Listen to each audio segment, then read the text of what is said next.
welcome back to the second last episode of MovieBabble's Road to the 2021 Oscars. Obviously, we got the Oscars coming up this week. It's a very, very important week. So we're going to be going by and through all the categories and doing some of our predictions this week. As always, I'm joined by Nick. How's it going, Nick? Brennan, hello. I have no witty remarks for you, but it's good to be here. I'm excited. Yeah, it's always a good time. But we got a new guest on today, very special guest. We got YouTube's very own, the Film Drunk. How's it going? What's going on? Thanks for having me. Awesome.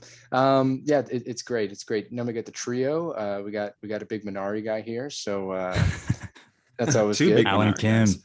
Yeah. Well, I guess you're a yes. Minari guy too, Brennan, right? Oh yeah, no, certainly. All right, certainly. so we got three. We're good. We're good. Yeah, no Minari slander while I'm here. No, I won't take it. none at all. So we're essentially going to go through each category and around the horn, give our predictions, and then also what we'd like to see win. So let's jump right into it, starting with best visual effects. So we got Love and Monsters, The Midnight Sky, Mulan, The One and Only Ivan, and Tenet. Personally, this was an interesting category for me. I think some of the movies I really was rooting for to land here didn't. I think Invisible Man was one that I early on in the season wanted to see get that Rip. weird nomination here, but it just couldn't get in. But ultimately, I enjoyed Tenet and I want to see it get something. So I'm going to hope Tenet wins there. How about you, Nick? Yeah, I hope Tenet wins. Just nothing. Just no one, the one and only Ivan. That would be dumb. I'm good with anything else. I don't know. You didn't like the gorilla? I just watched this week. I had an irrational hate to it. I don't know.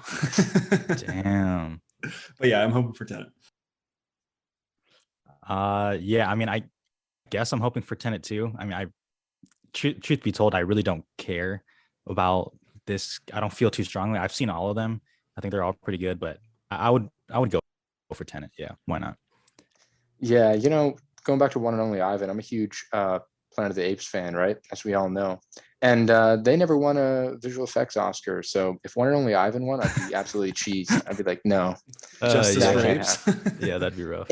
In the wrong way. I mean, they're giving it to this, but not that. But, if there's any surprise upset here, I'd probably say Midnight Sky, but Love and Monsters seems to be gaining some traction. Everyone that watches it says it's good. I haven't checked it out, but It's fine. Yeah, I think the visual effects are pretty good, but like if they don't give it to like an MCU movie for their visual effects, I can't see them giving it to Love and Monsters. fair take. Yeah, it's always the Academy always does. It's always the movie that sounds the least dumb on the letter. Yeah, exactly. Or like on the ballot. So Exactly. Tenet, I go Tenet there. So Yep.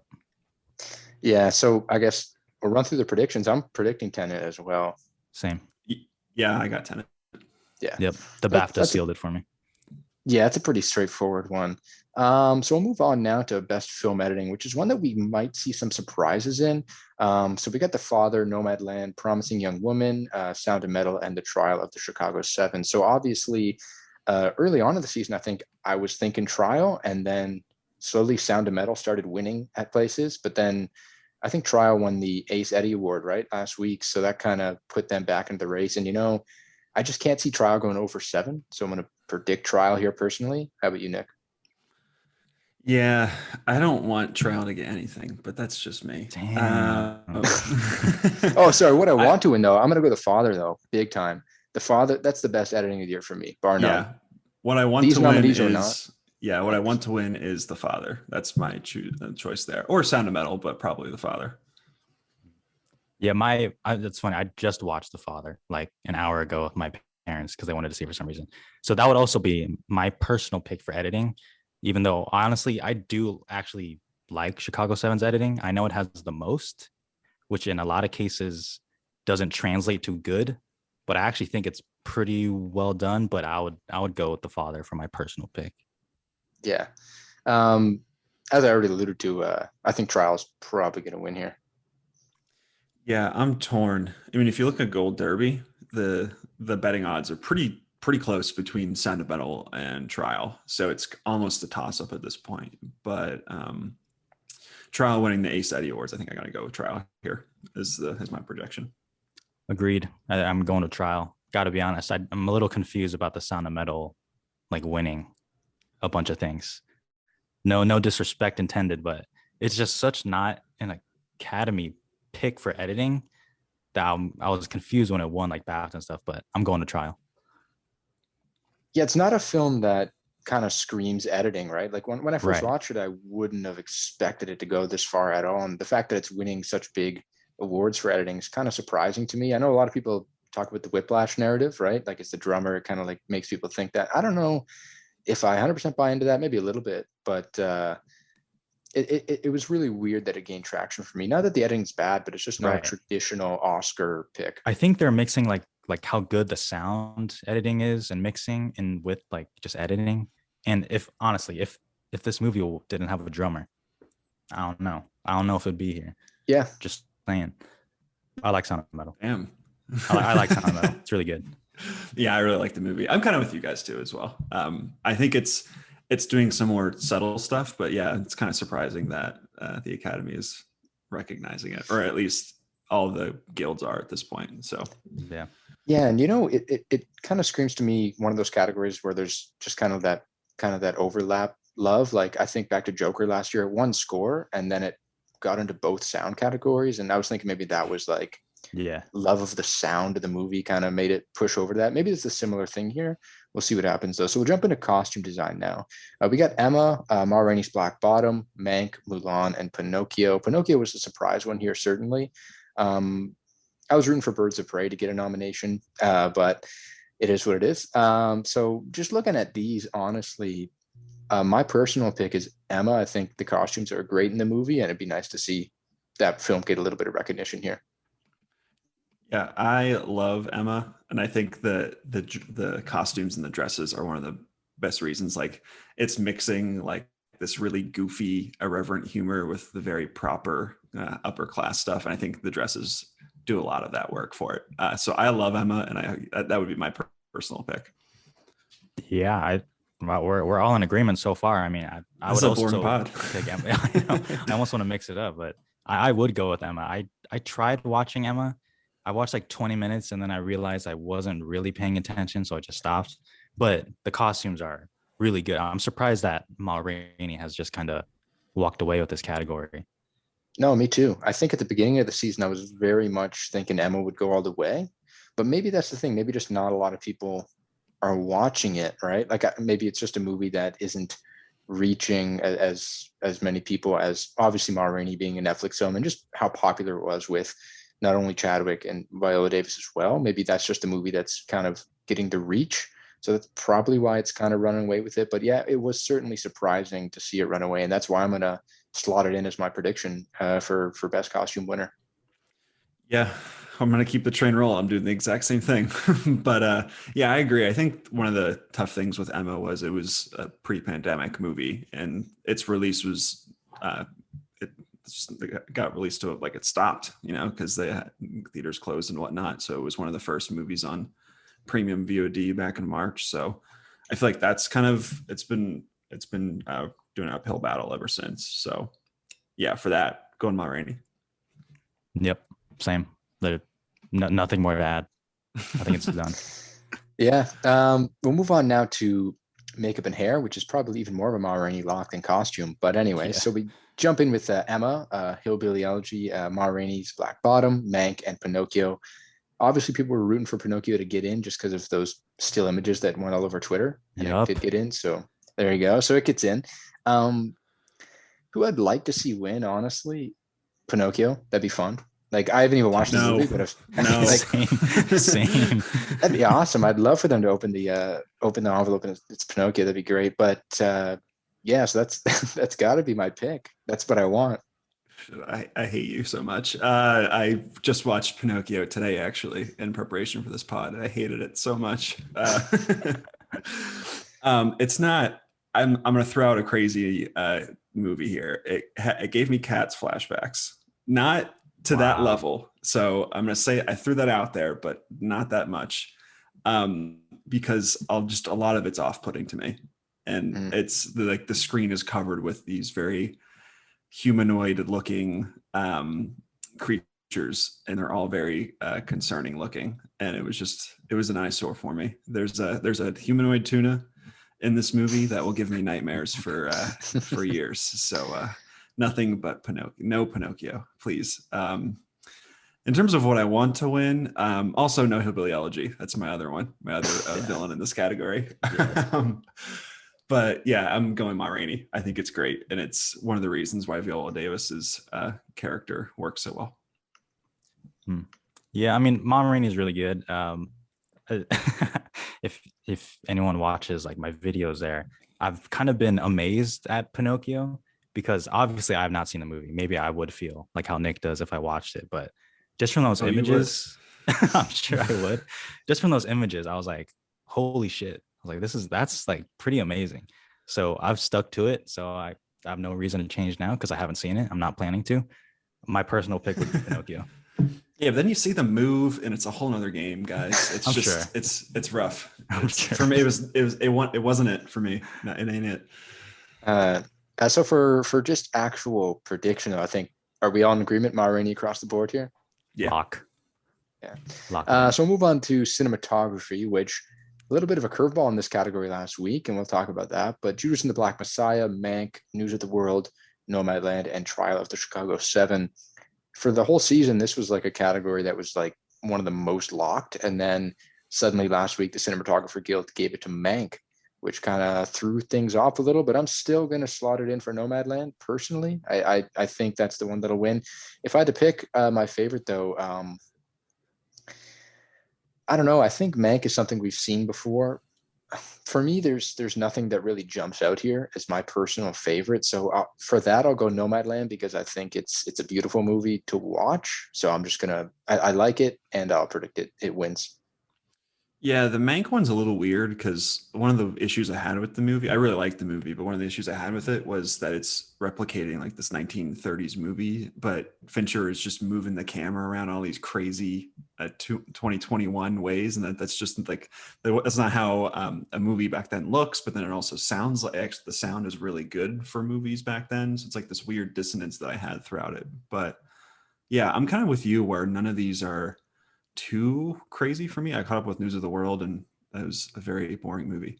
But I guess my two favorites would be Judas and Nomadland here, and I'd probably go to Nomadland as my favorite. Yeah, I was between actually the same with Judas and Nomadland for my favorite. I would pick, to be honest. I thought it was the most to look at. I know Nomadland has great cinematography, but I feel like there's a lot of movies like that, like every year. No offense, at least with the cinematography. So I would go make it interesting. Yeah, that's fair. Shout out to what my personal pick would be To Five Bloods. I loved how that movie had like it changed the cinematography like throughout the film so many different times. So that'd be my personal pick outside of these, but it's not there. Anyways, my prediction though, I'm gonna still, as I said, keep with Nomadland. I think Mank threw us a little bit of curveball last week, but I'm going to keep Nomadland slotted in there. Yep, Nomadland for me too. Lock. There you go. Very fair.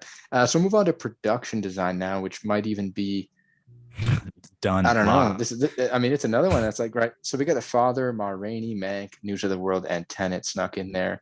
For me, its favorite is Mank for me personally. I know a lot of people are high on The Father right now, but I'll take Mank as my favorite. I'm one of those people who's high on The Father. Big production design and The Father guy over here. I just think it's doing a lot of really subtle things, especially just even like things in the kitchen changing around to give you a sense of this whole like loft just kind of slowly shifting in front of Anthony Hopkins' eyes. I think there's a lot of really good subtle work in that movie. So that would be my personal favorite. Yeah, I think The Father utilizes production design the best, but I think my favorite would be honestly Mank. I thought it was like the most impressive. Yeah, very fair. So I'm going to slot in Mank. I think across the board agreement there. Or what do we got? Yep. Lock. We'll go to best sound now. So we got Greyhound, which I finally watched like 2 days ago. It's all right? It's not bad. Ultimate dad movie. Ultimate dad movie. Greyhound, Mank, News of the World, Soul, and Sound of Metal. The moment I watched Sound of Metal, I fell in love with the sound design there. I think for a movie that like actually utilizes sound to the extent that it did, it deserves the win, and that's why I'm saying it's my favorite. Yeah, shout out to Soul.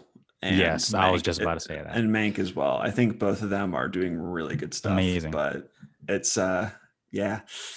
You know what? I'll make it interesting. I'm gonna go Soul here as my favorite. Oh, dang. Yeah, that's actually pretty tempting. But yeah, shout out to Soul, which is better than like half of the Best Picture nominees. But yeah, my personal and my prediction would be Sound of Metal. I think it might be like the biggest lock of the night, if I'm being honest. It has the word sound in the title.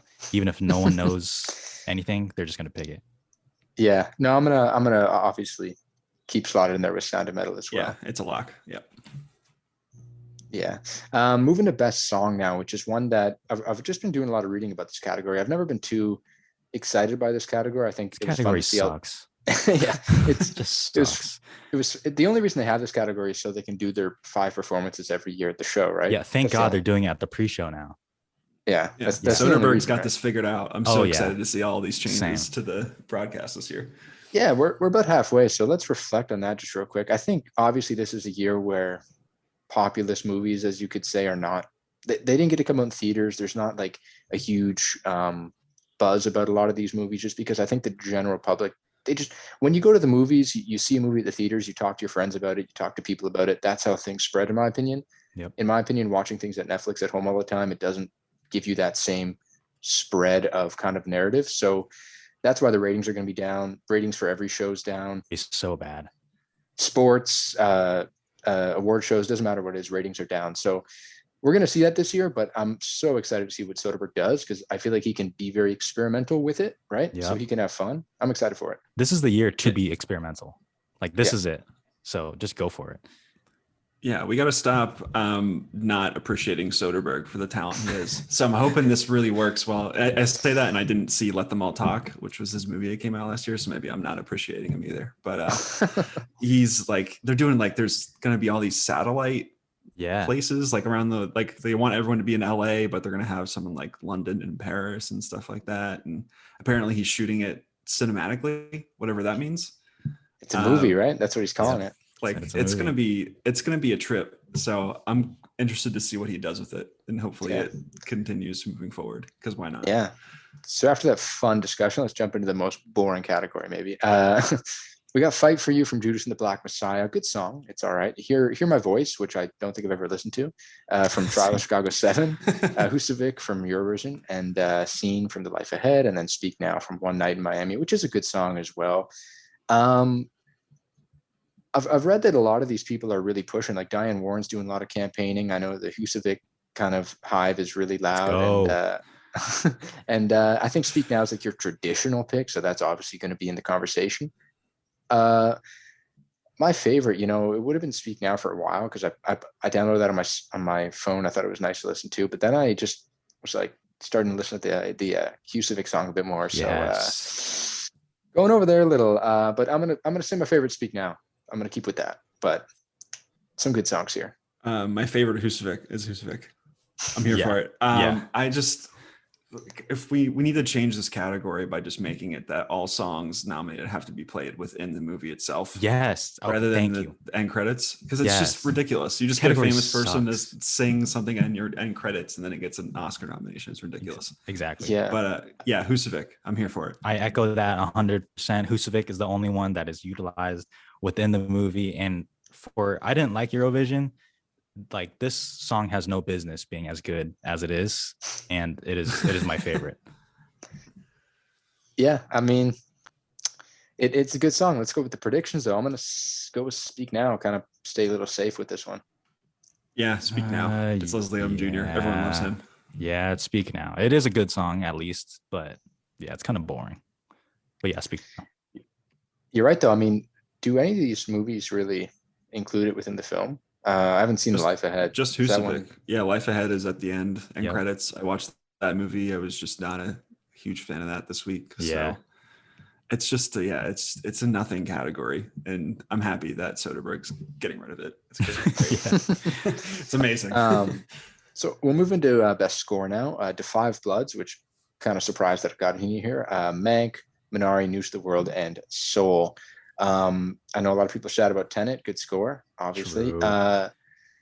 For me, though, my pick, I've listened to a lot of these. I think The Five Bloods has a good score, but it's just not anything that unique. But I've fallen in love with Mank, Minari, and Soul's scores. I think they're all really good. Like the Mank one, I listened to quite a bit. I feel like it's got a lot of good tracks on there.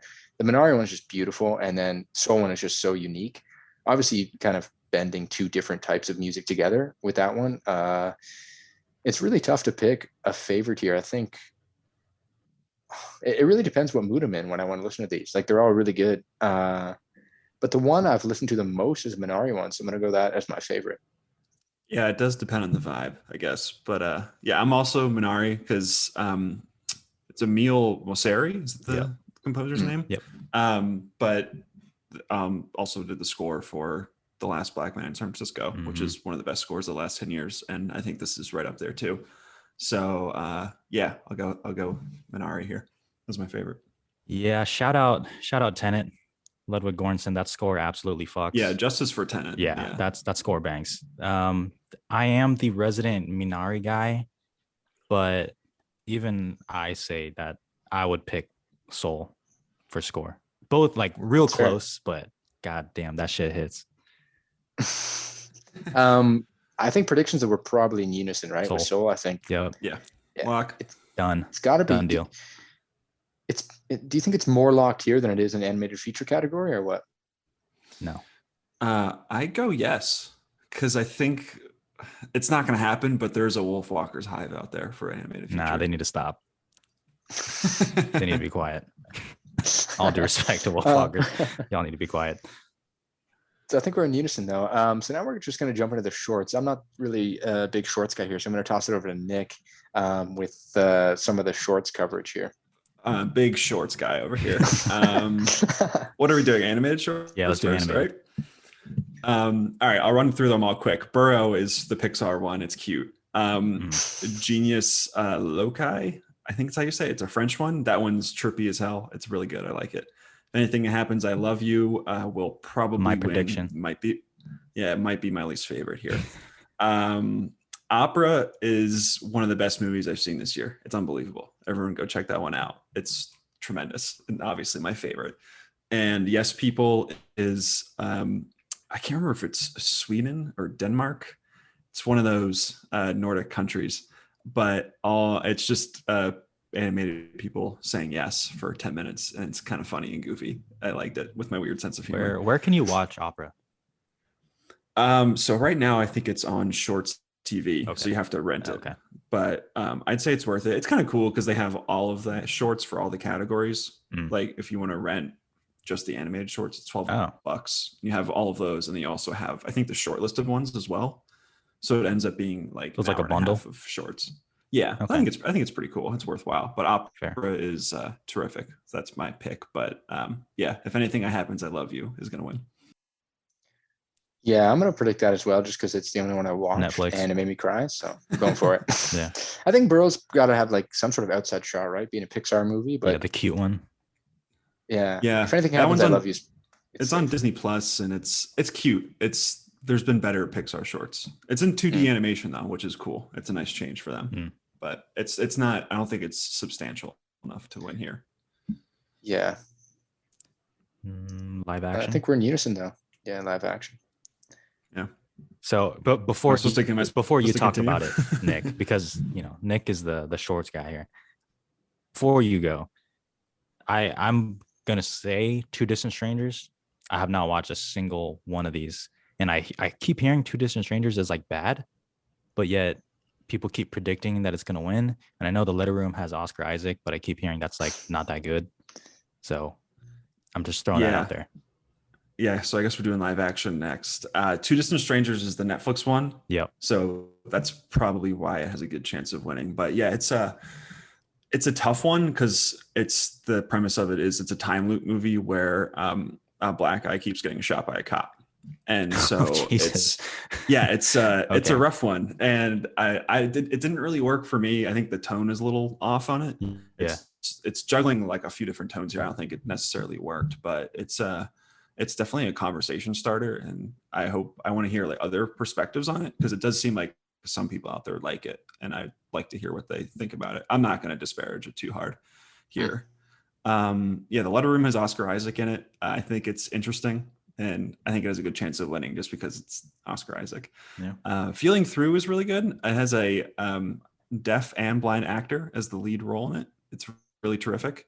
The Present is a nifty little short as well, which I really liked about. I think it's a Palestinian short.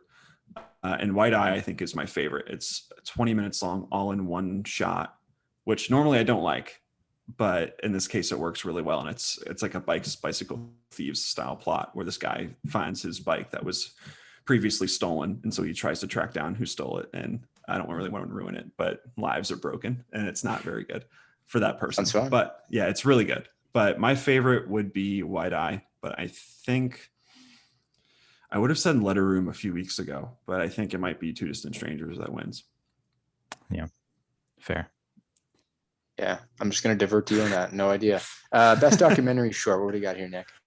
All right, quickly look through these. Colette is about a historian who brings a Holocaust survivor back to, I think it's a French camp that her brother was at, and it's emotional. It's probably it might be my least favorite of it, but it's pretty worthwhile to watch. I think all of these are worthwhile to watch. A Concerto is a Conversation is a really interesting one as well, about a Black guy having conversation with his grandfather, kind of about his upbringing and how I like that one quite a bit. Do Not Split is one of my favorite movies of the year. It's unbelievable. It's about it's Hong Kong protesters just shooting. They just shot all of their protest movements in Hong Kong. It's one of the most gripping things you'll watch, and it's one of those where it's, how did they get all this footage? It's unbelievable. Hunger Ward is one of the most depressing things you'll ever see. It's about a hunger ward in Yemen, which is struggling. They can't get supplies there because of aerial strikes and whatnot, and it's very depressing, but also very worthwhile. And A Love Song for Latasha is the Netflix one, and it's also really good as well. And it works to humanize a death, which I can't remember, her name's Latasha, but I think it was before Rodney King and the LA riots and that whole situation. But it's also very good. But I think my favorites Do Not Split, but I think Latasha is going to win. It's got that Netflix machine, maybe. Yeah, it's just Netflix. They haven't won Best Picture, but they know how to win awards elsewhere. True. Yeah, I feel like with shorts, I think Netflix has an upper hand as opposed to other categories. Like, I feel like Definitely. it's whatever gets seen the most, maybe gets a lot of help there. But yeah, that's interesting. So we'll jump back into some stuff that I know a bit more about. Thanks, Nick. Just put the team on my back for a little bit there. It's fine. Best documentary feature here. We got Collective, Crip Camp, The Mole Agent, My Octopus Teacher, and Time. I guess maybe I don't know too much because I haven't seen any of them, but I'm going to go with the prediction of My Octopus Teacher just because it's kind of been sweeping lately, but don't count out Crip Camp, maybe. Obama, right? Yeah. I think my favorite would have been Time up until a few days ago when I finally caught up with Collective, and Collective is amazing. It's another one of those where it's, how did they get all this footage together? And it's unraveling this crazy conspiracy. It's really, really impressive. That's probably one of my favorite movies of the year as well. So that'll be my personal pick. Yeah, I've seen 3 of them. I've seen Collective, My Octopus Teacher, and Time. Gotta be honest, didn't really care for any of them. I think Collective is the best one out of the ones I watched. I think Collective is good. Not that I didn't care for it. I think Collective is good, not great. My Octopus Teacher is a little weird. It just, I really feel like he wants to fuck. Dude really loves that octopus. Yeah, he does. Like the score for My Octopus Teacher is actually really good, and I feel like it's almost like manipulating me into like liking it more. Yeah, absolutely. Because there's moments where I was like, damn, this is like really beautiful. And like I was almost like falling for it, but it's a little weird. Time, I think is okay. I think it was a little more stylized for me. And I haven't seen The Mole Agent Crip Camp, but Collective would be my personal pick. Prediction. Yeah, I mean, I might try to binge them one day, like maybe the Saturday before Oscar Sunday. I might just sit down and watch like 3 or 4 of them. But I think My Octopus Teacher, you got to go with it. It's been pretty high. low-key dominating. Yeah, it's wild. Everyone loves this movie. Like this was when this came out, I had barely heard of it, and it was one of those movies that was like a big deal on the Today Show, you know, Yeah. where it's like all the boomers really liked it or whatever. I don't know, but yeah, it's by far my least favorite here of all of these. Yeah, like there's And like a it's, shot of like his hand and like the tentacle, and it's like suction cup into his mouth. I was like, what the fuck what is this? Yeah, this movie has no self-awareness at all. It's score's good though. It's kind of weird. Yeah, that's what scores are for, though, Yeah, right? yeah, it did its job. It did its job. Yeah, it makes you think a bad movie is good. Best international feature now. Another Round, Better Days, Collective, The Man Who Sold His Skin, and then Covitus Ida. I think my favorite has got to be Another Round, and just love that ending there. So good. The best. So good. It's iconic. So good. One of the best. But yeah, it's I would have said Another Round is my favorite up until I saw Ida yesterday. I told you that would happen. But then I also saw Collective as well, so I'm very torn. Literally the only two things I haven't seen in all of these nominees are Better Days and The Man Who Sold His Skin. So shout out to them, but I won't be picking you as my favorite. I gotta go Collective again. I think it really struck a chord with me. I think that movie's terrific. Nice. Yeah, I've only seen Another Round and Collective. I have not seen Quo Vadis Aida yet, and people in my YouTube comments need to leave me alone about that. But I mean, I would go Another Round. I think Another Round was in like my top 5 of 2020. I loved it, so I'd go with that one. Absolute banger. Yeah, absolute banger. I'll watch Quo Vadis, guys. I'll watch it. Give me some time. Yeah, what was it? A few weeks ago, Nick, we watched The Hunt on the pod, and that was I still haven't watched great that one. And so good. And just the fact that, I mean, you got a chance for him to win. I hope he does. Thomas Vinterberg. Vinterberg, what a lord. Here. Yeah, so I'm gonna go. I think we gotta predict Another Round here. Are we all in agreement there? Yeah. Slam dunk, pretty easy. Mm-hmm. It's got to be, right. Best animated feature now. Do we even have to try? I mean, you got go Soul the Sheep, Over the Moon, Shaun the Sheep, Soul, and Wolf Walkers. I actually dug Wolf Walkers a lot, but I think Soul is better. So it would be my pick, and it's my prediction. I also really dug Wolf Walkers. Shaun the Sheep, shout out to Shaun the Sheep. Really funny. I really quite enjoyed it. But yeah, Soul is my favorite. Yeah, I like Wolf Walkers, but I mean, Soul, I mean, come on. It doesn't even compare, guys. People get so angry about this whenever I say that too. But yeah, Soul. That's prediction. My personal pick should be Best Picture. No, yeah.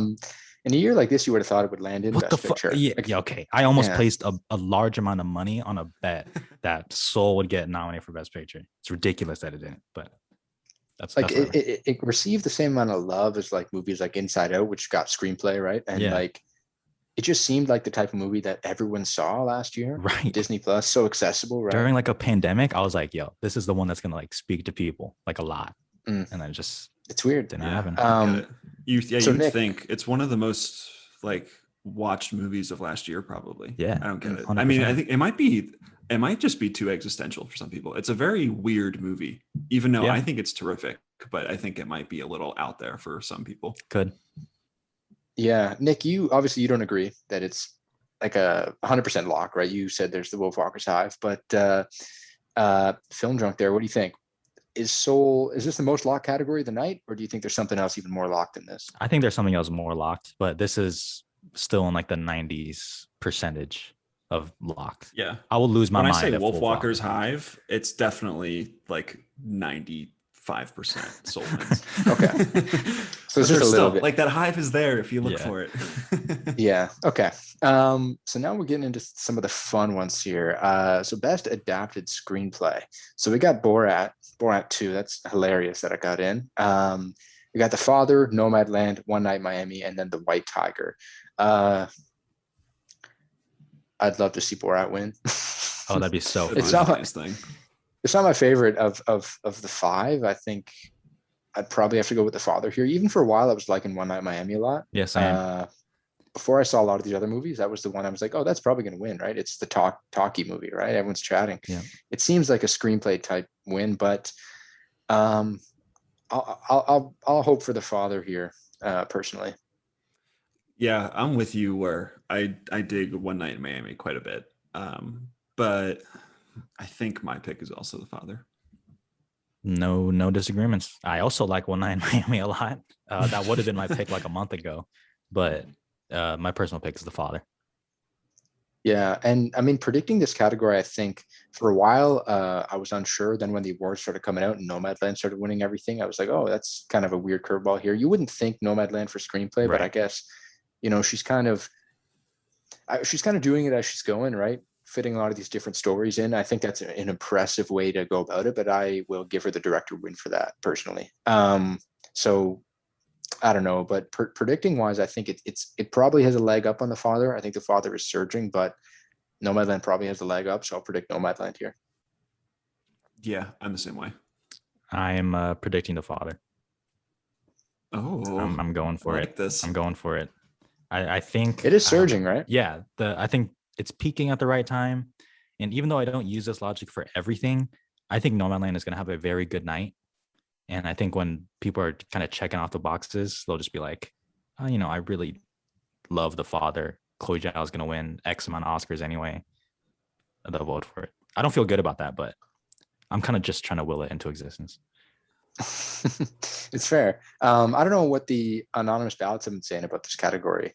And there haven't been as many anonymous ballots this year as the last 2 years, I realized. But I haven't really checked those, but that might be worthy to note. It's a little because they're always split. kind of fun to look at. They're a little split. Yeah. Yeah. I saw one anonymous guy who was just like, I've seen like half of them because work was hard for me this year. It's amazing. I think I saw that guy. He was like the guy, he said he was a producer or something, right? Yeah, he said work was And he really also said he hard hates after this watching one, yeah. movies. He said he hates watching movies at home. Something like that. He's like, if I don't watch in the theater, it's not an Oscar movie. Best original screenplay, though, we got Judas and the Black Messiah, Minari, Promising Young Woman, Sound of Metal, and The Trial of the Chicago 7. Personal pick is Minari. Let's go. That's also my personal pick. Yeah, we're here. Gang. Yeah, same. Yeah. Come on. It's a good, I mean, it's beautiful, right? You got to do it. Prediction, though, I mean, didn't we all think Trial maybe 6 months ago? But now I got to go Promising Young Woman. Yep, that's where I'm at. Yes, but I don't think it's as locked as it once was maybe a few weeks ago. Are you thinking like what, 60-40, 70-30? 60-40. Yeah. Surprisingly, even though Promising Young Woman has won damn near everything, for some reason, I don't know. I keep feeling. Yeah. And the ballots too, to be honest. The odds are pretty tight as well on Gold Derby between the two of them. It's basically a coin flip. It's the power of Sorkin, right? You see his name down there. Yeah. So we go into now Best Supporting Actress, which is a lot of fun. So we got Marie Bakalova, Glenn Close, Olivia Colman, Amanda Seyfried, and Yoo Jung-yoon. That's a solid 5. I mean, Glenn Close not my favorite, but I like the other 4 a lot. No. For me, this whole season, I've been going back and forth of what my favorite is between 2. But Marie Bakalova is the one that I want to see win personally. That would be hilarious. I'd love she that. Looks good every award season. She does. Yeah, as I've noted so many times, I just love Hillbilly Elegy, and it would make me so happy if Glenn Close won here. But my favorite, I still don't get. Someone needs to explain the Amanda Seyfried thing to me, because I thought she was going to be a big time front runner. Just the movie, man. I think it's just the movie. And she's so good in that movie. But I think my favorite is Young Jung-yoon from Minari. Just easy. Yeah, I'm between Yoo Jung-yoon and Maria Bakalova, but I would give the edge to Yoo Jung-yoon. But personally, I feel like I can't lose in this category unless Glenn Close wins, because I would legitimately be fine with any of the 4 winning. Amanda Seyfried is just a seemingly great person. She's always fun. Yoo Jung-yoon gave just a fantastic performance, and it's a class, like it's kind of your quintessential supporting role, right? Marie Bakalova is just hilarious. She's awesome. And Olivia Colman will give a good speech if she wins. So, I mean, I'm happy with those 4, right? Yeah. Glenn Close, no.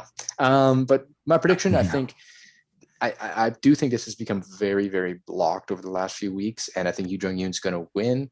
And that'll be pretty awesome for her. And she's a veteran actress, right, over in South Korea, very veteran actress. So it's cool to see her come over in her first English film and or American film, I should say, and be a front runner here at the Oscars. Her speech will be good too. Yep. Yeah, her BAFTA speech was funny. Yeah, I'm with you guys. I feel like this is an easy one.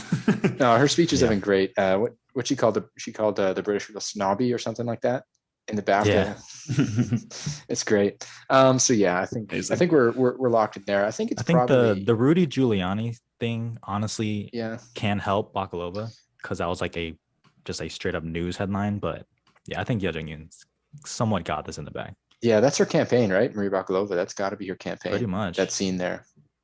It's probably 80-20 for me personally. Yeah. I think a few weeks ago I was like, Bakalova is winning. Yeah. Like I feel it. And now it's like, I don't think so. Yeah. Big switch there. And it kind of flipped with the actress category in kind of how crazy it was. But now we'll go to Best Supporting Actress. We got Sacha Baron Cohen for Trial, Daniel Kaluuya for Judas, Leslie Odom Jr. for One Night, Paul Raci for Sound of Metal. So great to see him get in there. And then Lakeith Stanfield for Judas. There's not going to be any vote splitting here. It's not going to happen. Daniel Kaluuya was the best performance for me, and he's my prediction. Yeah. Yep. That's all I have. Yep. It's done. Yeah. I mean, that's thank God. I don't know why it feels like he's like overdue, but in a way, he needs an Oscar, and he's going to get one.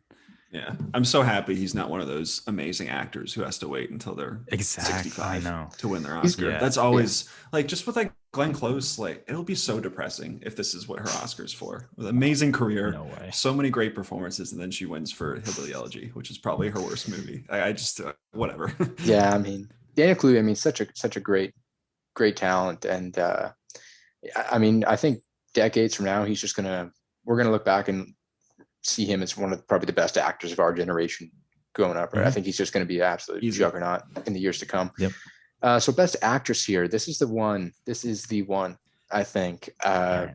I need to spend some time on this here. All the odds are just completely just whack. I mean, some say it's a 3-way race. Some say it's even a 4-way race. Vanessa Kirby maybe wanting it to be a 5-way race. Let's go. Make it happen. So we got Viola Davis for Ma Rainey. We got Andra Day for The United States versus Billie Holiday. Vanessa Kirby for Pieces of a Woman. Frances McDormand for Nomadland. And Carey Mulligan for Promising Young Woman. Such a roller coaster of a season for this category. Before we really do jump into it, like, how do you guys feel about this? This is just a crazy. It's become one of the most exciting ones in recent memory.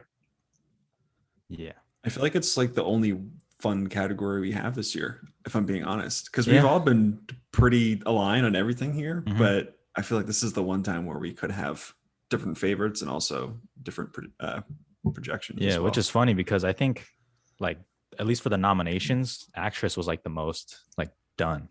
Like, I feel like all of us probably predicted these 5. It was like supporting actress, it could have been like 7 people. We didn't know who was going to get the 5th slot supporting actor. And then yet the results are like all over the place. Yeah. And there's positives and minuses for like every single one of them.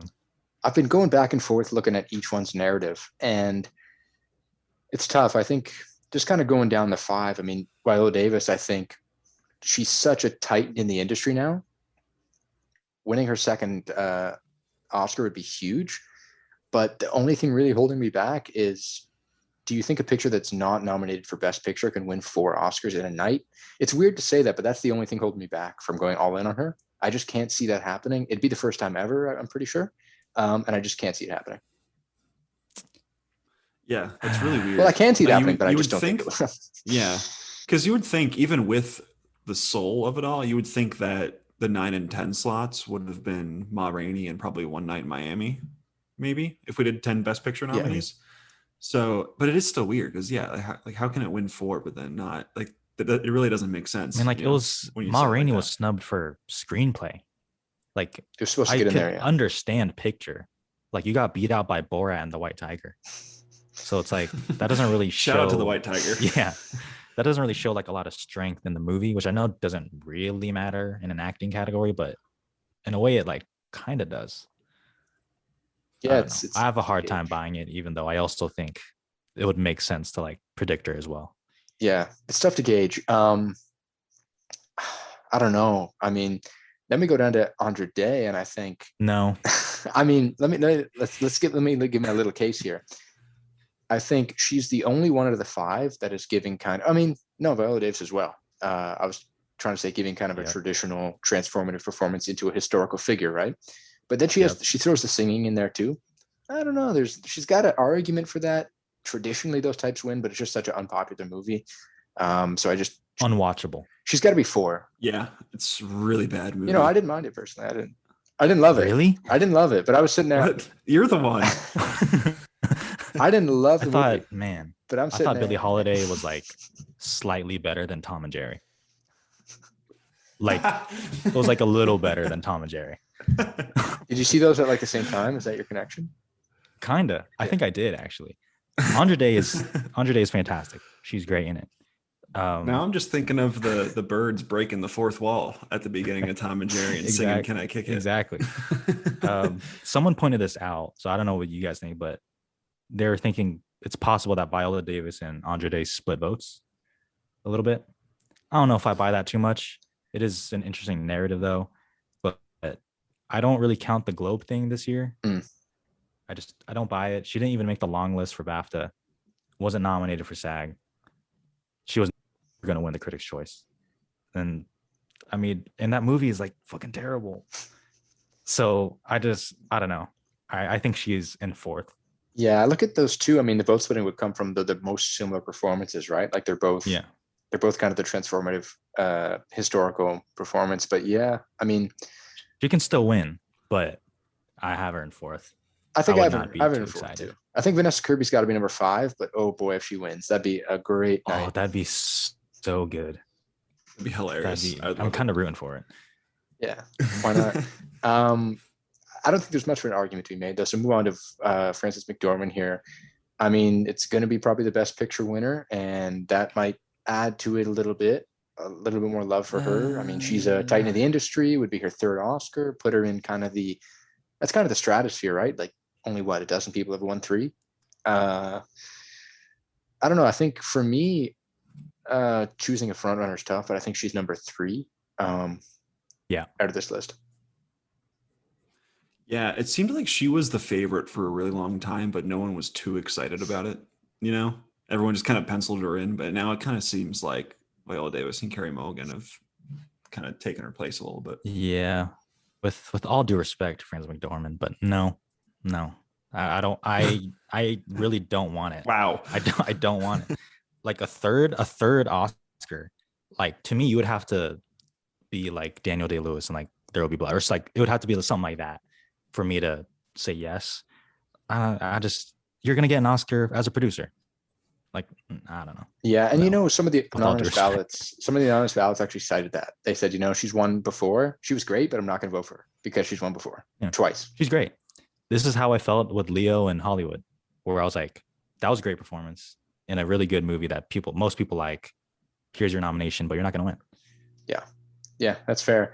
Carey Mulligan now, I think she's got to be the one that's like the most vibrant performance, right? Like kind of the most, it is transformative for sure, but I think it's kind of the most, I don't know if I'd say showy is the word, but it's kind of the edgy pick, we'll say. Yeah. But at the same time, it's a popular movie and she's pretty popular and her campaign's going well and people like her in it. They want to see her win. She's up there. I think it's really a tough call between her and Viola Davis. Yeah, I think she's my favorite here. I think her performance is amazing. But I feel like there's a, like the Wolfwalkers, there's a small hive of people that I just don't think like Promising Young Woman at all. Yeah. Like I think it works. I think the movie is one of my favorites of last year. I think it works really well, but I think the way it's shifted, the way it shifts tone and how it's kind of a lightning rod of like topics it's going through with like sexual assault and whatnot. I think people in the Academy just are turned off by that just on principle. So I think it might be tough for her to win with that in mind, but I could be wrong. I don't know. I will say real quick, to win this category, you might only need like 25 to 30% of the vote. So, because I mean, you got the 5 and it's not a ranked ballot, just only Best Pictures, right? So, I mean, you don't really need a whole heck of a lot to win. So I could really see her winning for sure. But any takes on Carey Mulligan? Yeah, I mean, so I think she would be my favorite as well. So I don't know, it's a little weird because when I first saw the movie, to be honest, I was kind of surprised. I was like, oh, like this is like what's gonna win like best actress with like, which is kind of weird, even though I love Carrie Mulligan, and now I'm too invested in her like winning. That would like break my heart. Um, but yeah, I guess she would be my favorite. It's just weird that she missed BAFTA, but then I know it's the jury voting. And then I'm like, in my head, I'm like, well, if it wasn't jury voting, A, she would have gone in. And then B, she would have won, which then means she is the front runner. So it's like doing all those like fucking like obstacles in my head. But I think she's either one or two. Yeah, there's a lot of like mental gymnastics that have been playing with this category, right? There's no really straight answer to give. I mean, if you do want to draw lines, I mean, you guys draw lines in the sand here. You guys said Carrie Mulligan as your favorite. Or Vanessa Kirby. Okay. I almost said Andre Day just to make you guys freak, but Oh, no. Honestly, what kind of got me under the edge of my seat the most was Viola Davis kind of bossing people around, sucking back in the coke. That was pretty fun. yeah. I have really no idea who I pick as my favorite. I'm absolutely abstaining from this vote. That's why it's so tough. I Wow. can't. I just can't. Wow. I can't. I gotta That's for my favorite. Amy Adams and History. Hillbilly Elegy. No, honestly, this is tough. Prediction though, you have to pick. You have to you do want to pick something. something. You have to do something for your I'd have to favorite. go Andre Day You then, got just to. for fun. No, that's the thing. I mean, You do you. I like different aspects. I think Andre Day's got a great voice. She really captured Yeah. that well. I think Viola Davis is fun to watch. Vanessa Kirby for me was like so captivating. Frances McDormand was like a movie that slow. I mean, you're keeping me kind of with you for this long. You did good with that. Carey Mulligan was just kind of great in Promising Young Woman. I'll Go go. with Andre Day. Nah, I'm going Viola Davis. She was the most like I smiled the Okay. most watching that. It was a lot of fun to watch her just like boss people around, and that's also my prediction to win. I'm gonna go Viola Davis. I think Ooh. not only is she a Smart. titan of the industry, I think SAG is a big branch. It's got a lot of the overlap. I don't know. I think I'm gonna go with her. Yeah, very scientific judgment there, but what makes you smile the most? Just fucking with you. I think my pick to win, I think, is going to be Viola Davis as well. I think she gets it because she's won, and also Frances McDormand has won. So I think the kind of the I won't vote for you because of an Oscar thing, I think is a little split because of that. Like if it was only Frances McDormand who had won and the rest of the nominees hadn't, I feel like maybe that plays more of a hand. But I think in this case, it doesn't. I think Viola Davis wins. Yeah. I said this in one of my videos. I think that's actually the smart pick, the pick that makes the most sense. I'm still predicting Carey Mulligan. I'm dying with the ship. As you should. I'm going for it. I hope so. That'd be cool. She's one of the best actresses working right now. She deserves an Oscar, so I hope she wins. Yeah. So moving on to Best Actor now, probably one that you wouldn't think we'd have much of a conversation about 2-3 weeks ago, but now we do a little bit. So Riz Ahmed for Sound of Metal, Chadwick Boseman for Ma Rainey's Black Bottom, Anthony Hopkins for The Father, Gary Oldman for Mank, and then Stephen Yeun for Minari. Honestly, I think this is a really strong 5. Even Gary Oldman I thought was good. Like he's in my like top 10 personally. Yeah. Like he was good. It was good. For me, Delroy Lindo's like my number 2 just period this year. So he'd be in there if I still ridiculous that Mads he's not here. Mikkelsen. It's absurd. That's Nicholson, yeah. So yeah, I mean it's tough, but my favorite has got to be Anthony Hopkins. I look back to last year and I think it was the only, besides The Short, it was the only movie that brought tears to my eyes. So I'll pick Anthony Hopkins. Another scientific choice, Nick.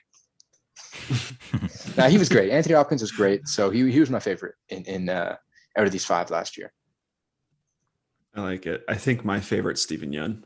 Wow. Minari, it wrecks me, that movie. Amazing. I think Stephen Yeun's amazing. He's gonna be one of our, he'll be recognized as one of our best actors in a few years' time. I think he's working with Jordan Peele next. Everyone realizes how good he is after years of The Walking Dead and Burning and whatnot. But he's my favorite. I think he's tremendous in this movie. Damn. But yeah, still kind of Nice. still trying to figure out. Obviously, I love Stephen Yeun, my dad. I think my personal pick is honestly between Hopkins and Riz Ahmed, who I really thought was just excellent in Sound of Metal. But I just watched The Father, and I think in like 10 minutes, I was like, yeah, holy shit, like Anthony Hopkins. So I think he would also be my personal pick. Yeah, that whole movie just kind of leads you to the ending, and you're kind of like just you're kind of breaking down with the guy. I mean, Yeah. it's a good. It's not even acting for him. It's just like He could be. He that's could have him. dementia right now. He could. We don't know. Okay. I mean, I'm that's kidding. not really what I meant. I'm kidding. But yeah, true. He's that old. No, he's. Rip. I'm sorry, Anthony. I know you're listening right now. Our fault. Yeah, we love you, Anthony. We love you. No, Stephen Young getting into awesome because I watched Walking Dead as like a kid. I was one of those people that watched it, and I just like stuck with it because it's what my family watched. So I watched it for a while, and seeing him here, like my mom's excited, so it's fun. Yeah, I hope he stays booked and busy. Oh yeah, no, certainly. And this is the type of performance that doesn't usually get in. It's more of a reserved performance, Right. but he's powerful in that way, and he's really good in it. Um, but yeah, I don't know. Chadwick Boseman, though, he's my pick, my prediction to win. I think a lot of people have been talking about how close it is. I'm not going to buy into it fully. I think there's a lot of love for Anthony Hopkins, but Chadwick Boseman, I mean, it's so sad that he passed away last year. And not only that, this was his best performance, in my opinion, of his career. So I think to go out on that note is special, and it kind of adds to the narrative here. So he's my prediction, and it's a great performance too. So I'm down with it. Yeah, you do feel like his best was yet to come, almost, where he was going to be in all these really awesome roles post Black Panther as he got into his 50s and whatnot, and just be a tremendous, amazing actor. I mean, he already was, but you know what I mean. Yeah, the part of me wants to pick Anthony Hopkins here, not because I want that to happen, but I don't know. I feel like I've been so chalk here this entire time. I feel like I've been so boring, but nah, it's Chadwick. I can't. It's Chadwick. Easy. Yeah, I'm also gonna go with Chadwick. I think I'm a little more like I'm wavering a little bit more than you two maybe on Hopkins here. I'm maybe like 60-40 now, or I think like a week ago I was like 80-20. But yeah, I think Chadwick gets it. I just can't imagine them not wanting to give it to him. Yeah, it would be quite the moment. I mean, I don't know how you guys felt, but when you saw uh, that BAFTA alert that Hopkins won, I was like, holy shit, this is a race now. Like, there's something here. Mhm. But I do think Chadwick's going to win in the end. Yeah, I think if anything, if BAFTA helps Hopkins the most, it's because it's like telling voters that like it's okay to like vote for him. Like you don't just like have to vote for Bosen if that makes sense. Right. I'm But rooting for one side note. I'm rooting for Riz Ahmed to win the Indie Spirit this week. I think that'd be a cool way to yeah, give him something. yeah. Yeah, I think that's the move there. Yeah. That seems right. So yeah, I mean that's good. Now we'll move into the last two, which seems like two of the most locked Oh, ones. director is the most locked category for me I this agree. night. That's it's the most locked. So we got Vinterberg. I mean, how cool was that seeing him get in there? Like I was watching the stream. Fucking I was like, what the hell's tremendous. going on here? Yeah, Rip Um, Sorkin. you know how much of a roller coaster that morning was watching the stream? Like I was like, oh no, they're gonna absolutely screw Emerald Fennell after like she did so well. And then no Sorkin. I'm Oh, like, yeah. oh yes. um, but yeah, Vinterberg, Fincher, I mean, Lee Isaac Chung, Chloe Zhao, and then Emerald Fennell. I mean, it's a good five. Like it's a good five and a unique five. And if there's anything to say about this, it's that, I mean, besides Fincher, who's pretty well established, and even some of the other ones who are, I mean, Chloe Zhao's been kind of popular in the indie scene, and then Vinterberg with The Hunt several years ago. But it's cool to see these five because it'll get them it'll get them a lot more popular as the years kind of go on. I think they'll become more household for film fanatics and just regular folks as well. So I think that's kind of one of the cool things about this category.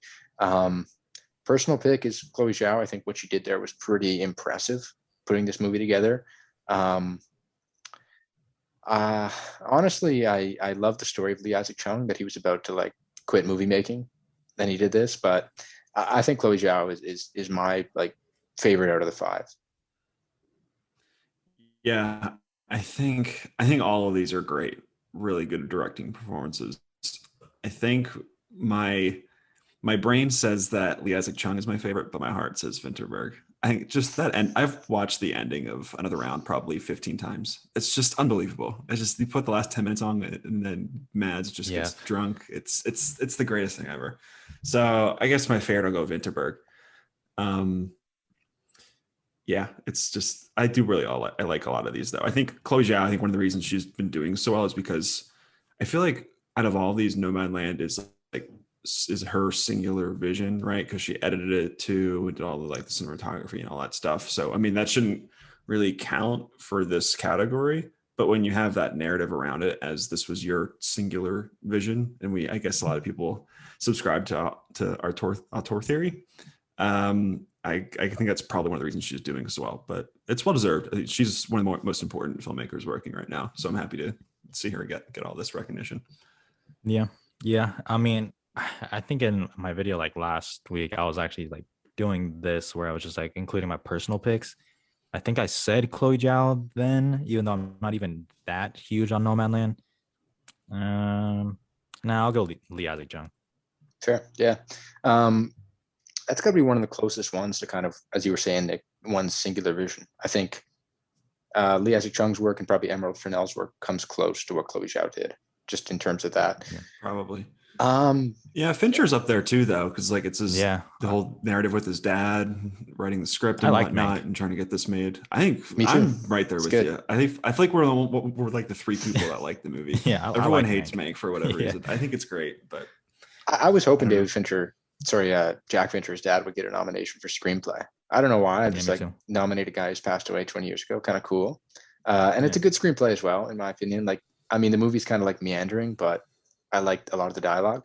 But anyway, so prediction-wise, I think we're locked in with Chloe Zhao. This is like, it's probably one of the biggest director sweeps in the history of awards. Like, not only from the critics all the way up, she's just won absolutely everything. Even last year, I mean, obviously Mendes was winning most of them until Oscar night. Oof. Even the Critics Guild's like, Mendes was winning some of them. Like, I don't even know who's second place here.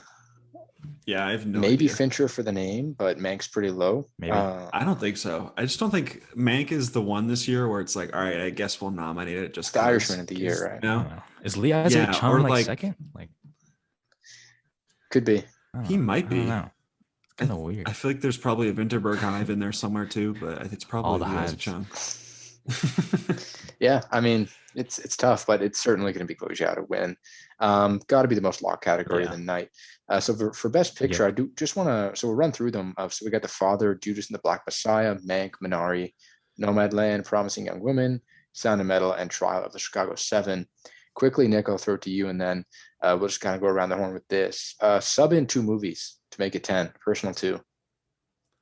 Ooh, personal 2. Can I do anything? You can do anything. You can make it as weird like as you want. Vitalina Varela or something like that. You can get into your element right here, man. This is really hard on the spot.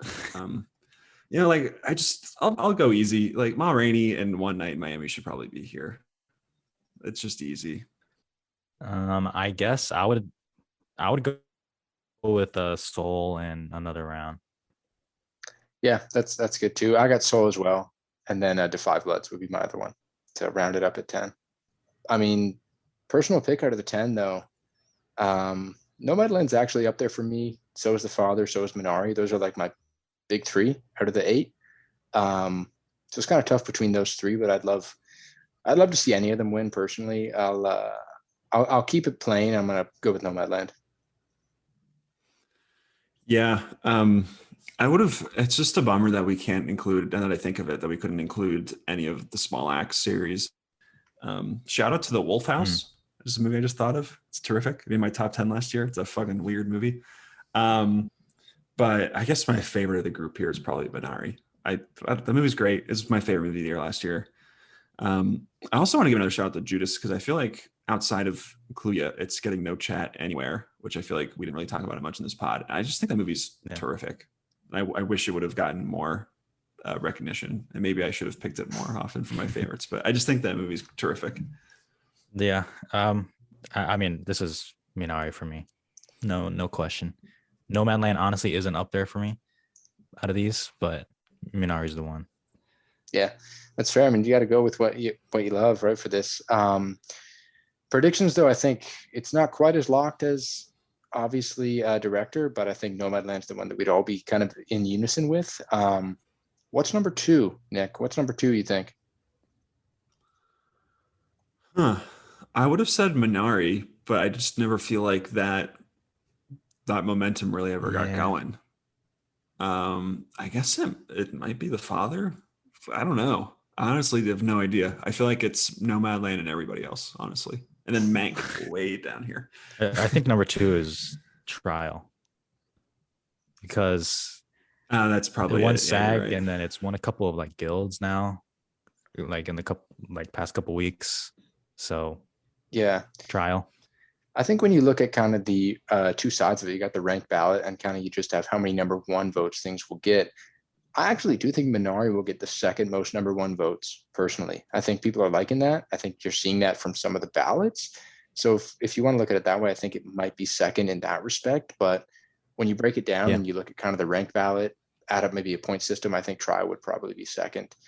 But yeah, I think Nomadland's winning here. It's one of the biggest sweeps like ever. Honestly, it's odd. Like you wouldn't think at the beginning of the season this would be the one to do it, but it did. And it'll be a year kind of well, it's kind of a boring year for this category. It's kind of a big history maker for Chloe Zhao in that film. Yeah, it's I do feel really good for her because she's just like I said, she's one of the most important filmmakers working right now, and she's doing fucking Eternals later this year, which is just bizarre after her career so far. I still can't wrap my head around that. But yeah, it's Nomadland. I feel like this is super super chalky, which I feel like may I think it will also affect the ratings as well, rather than just like a lack of general interest. But just I think everyone knows it's Nomadland. And last year, like Parasite stunned everybody, but there were like little seeds of where that could happen, where it won a few places, and it just doesn't really seem like that's happened with anywhere besides Nomadland winning. So yeah, I predicted Parasite last year just because I just felt it. But yeah, I mean Nomadland, it's kind of done, and got to be honest, I'm excited for it to be over. I'm kind of sick of talking about Nomadland and Trial and Mank and all these movies, even though I like all of them in there. But yeah, this is just Nomadland's. It's gonna be the lowest rated show ever. I have not recommended Nomadland to any of my friends because I know they would think it's boring. It's just kind of one of those years. I'm excited for it to be over. I'm excited for Chloe Zhao. I'm excited for Eternals. And we've been talking about it for like 16 months too. It's I want some so new many shit. different things I want some coming new together shit, where but it's just like I just kind of like if Nomadland does win, then it's like maybe the Academy like is showing signs that it's like changing, like that it's like diversity push is like showing. Maybe I'm being too optimistic because Green Book was still only a few years ago, but who knows? Yeah, I think so though. I think there are seeds of a lot of really good things happening for the future. Like I don't think Nomadland wins even 2 years ago. I don't even think it's really in the discussion. But it seemed like this was even before things were pushed back. It seems like this was like a front runner in a lot of ways. I do feel bad for Aaron Sorkin. I think it's it. Yeah, I don't. It's fine. I like Aaron Sorkin. Chicago 7. I like, but I can understand it. But just stick to like The Social Network, Steve Jobs, Moneyball. Those are all so good. Yeah. Oh, fucking Moneyball. So can we just go into a Moneyball? I think I like Steve Jobs like more than like any human on the planet. That movie. Oh yeah. Yeah, I mean it's tough. I mean he's it's not like I mean I like Trial too. Like I think Nick's got to be the lowest out of the He's three. just a damn good writer. Oh, it's a good movie. I like it. It's a good movie, but it's not like something I'm jumping up and down for. It would be boring if it won. Yeah. It's just not a good movie. Sorry, guys. Kind of Oscars as a whole though, while a lot of the categories are probably pretty locked, I think the quality of movies, considering what happened last year, is pretty good. I think you can be pretty pleased with this. I mean, it's the year of the indie for sure compared to other years. Like there's no Forty Ferrari, Once Upon a Time in Hollywood, 1917. There's nothing like that, but it's still a year, in my opinion, that had a lot of quality films, and I'm pretty happy with how it turned out despite everything. Yeah. Yeah, I agree. I like 7 out of these movies quite a bit. like very, very much. And I think that's more than the last few years. Yeah. So Yeah, he really there. just likes trial, man. That's fine. It's a courtroom drama written by Aaron Sorkin, so it's kind of hard for me not to like it. But I get it. Aaron Sorkin's like my favorite writer. Just get Eddie Redmayne out of my face. I'm sorry. That's true. He has Michael Keaton's Oscar. But yeah, I mean that's our episode. We'll be back next week talking reactions to a lot of these. Hopefully there's some fireworks. I think I need some categories we might see. Yeah, we might see some upsets. I mean, maybe you look at original screenplay or adapted editing, you look at something like that. Actors is going to be fun to talk about.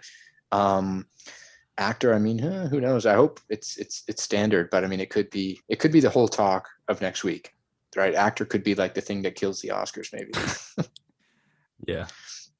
Yeah. Over the Moon, best animated feature. I'm Asian and nope. He's reaching. But yeah, anyways, Film Drunk, I want to thank you for joining, and we'll see you again next week, and hopefully, obviously, from here on out. Yep. Thanks for having me. Certainly. And Nick, it's been a great season, and we're one episode away. Yeah, we're almost here. Also, I just love how you called John Film Drunk this entire time. Plug. It's really funny to me. But it's a plug. Yeah, it's a way to like here. plug in the YouTube so people can go check that out. True, right? It is. Exactly. But yeah, so as always, you can check out our content on MovieBabble.com. We got the YouTube, Facebook, Twitter, everything there. So check that out. And we will be back next week talking Oscar winners. Thanks again, guys, for coming on. Keep watching movies. Let's go, Minari.